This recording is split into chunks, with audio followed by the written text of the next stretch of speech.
Assalamualaikum warahmatullahi wabarakatuh. Apa kabar kalian hari ini? Semoga kalian tetap dalam keadaan sehat dan bisa beraktivitas dengan hati senang. Pada pertemuan yang lalu kita sudah membahas masalah hudud dan kali ini kita akan membahas masalah peradilan. Simak ya. Anak-anak, pada bab peradilan ini, kompetensi dasar 1. Menganalisis peradilan Islam dan hikmahnya. Yang kedua, mengkomunikasikan penerapan ketentuan peradilan Islam. Kemudian, untuk pencapaiannya, kalian harus bisa 1. Meyakini ketentuan Islam tentang peradilan. 2. Menyebarluaskan nilai-nilai Islam tentang peradilan. 3. Berakhlak mulia sebagai implementasi dari pengetahuan tentang peradilan Islam. Yang keempat, menjadi teladan sebagai implementasi dari pengetahuan tentang peradilan Islam. Yang kelima, mengorganisir peradilan Islam. Yang keenam, menemukan makna yang tersirat dalam peradilan Islam. Yang ketujuh, menyajikan ketentuan peradilan Islam. Yang kedelapan, mempresentasikan ketentuan peradilan Islam di Indonesia. Pada bab peradilan ini, kita yang pertama akan membahas tentang pengertiannya, kemudian fungsinya, dan hikmahnya. Nanti kalian cermati ada perbedaan antara pengadilan dan peradilan. Pengertian peradilan. Peradilan berasal dari bahasa Arab, yaitu qadha, yang artinya memutuskan, memberikan keputusan, atau menyelesaikan. Kemudian pengertian secara istilah, suatu lembaga pemerintah yang ditugaskan untuk menyelesaikan atau menetapkan keputusan atas setiap perkara dengan adil berdasarkan hukum yang berlaku. Kemudian yang ketiga, pengadilan.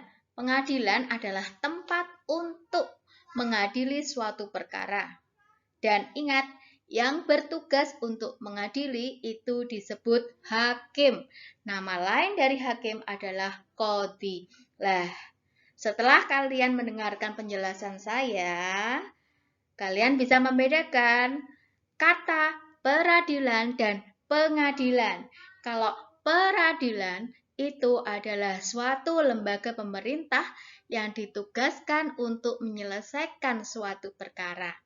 Dan pengadilan itu adalah tempat untuk mengadili.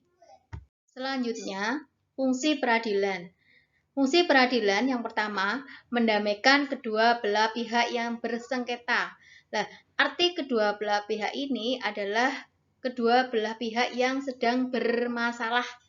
Yang kedua, menetapkan sanksi dan menerapkannya kepada para pelaku perbuatan yang melanggar hukum. Yang ketiga, terciptanya amar ma'ruf nahi mungkar. Yang keempat, dapat melindungi jiwa, harta, dan kehormatan masyarakat.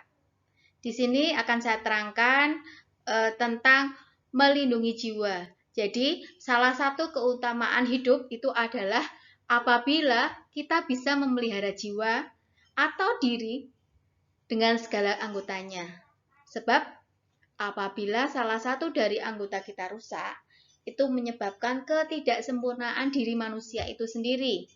Bahkan sudah menjadi tabiat manusia kalau mereka itu menyukai kebaikan pada dirinya. Sehingga apabila keinginan tersebut telah tercapai, maka yang akan dia dapat adalah predikat baik. Sebaliknya, apabila manusia tidak menginginkan kebaikan pada dirinya, maka dia akan mendapatkan sebutan jelek. Selanjutnya adalah menciptakan kemaslahatan umat dengan tetap tegak berdirinya hukum Islam. Selanjutnya, hikmah peradilan dalam kehidupan. Yang pertama, terwujudnya keadilan dalam masyarakat. Manusia dinyatakan sudah mendapatkan perlakuan adil manakala semua haknya itu sudah terpenuhi. Hak yang dimiliki oleh manusia itu banyak sekali. Ada hak hidup, hak untuk lahir, hak untuk mendapatkan pekerjaan, hak untuk mendapatkan pendidikan, dan lain sebagainya. Kemudian terwujudnya aparatur negara yang bersih dan berwibawa. Nah, untuk menegakkan pemerintah yang bersih dan berwibawa, diperlukan berbagai kondisi dan mekanisme hubungan yang berpotensi menopang pertumbuhan moralitas politik. Yang ketiga, terwujudnya ketentraman dan kedamaian dalam keamanan masyarakat. Yang keempat, mendorong untuk meningkatkan ketakwaan terhadap Allah Subhanahu wa Ta'ala. Demikianlah materi kita pada hari ini. Semoga apa yang saya sampaikan kalian bisa mengerti. Tugas untuk kalian yaitu membuat tugas tidak terstruktur. Nanti kalian membuat clipping. Jadi kumpulkan rubrik, majalah, koran, ataupun berita online tentang kasus peradilan dan solusinya. Kira-kira bisa dipahami ya?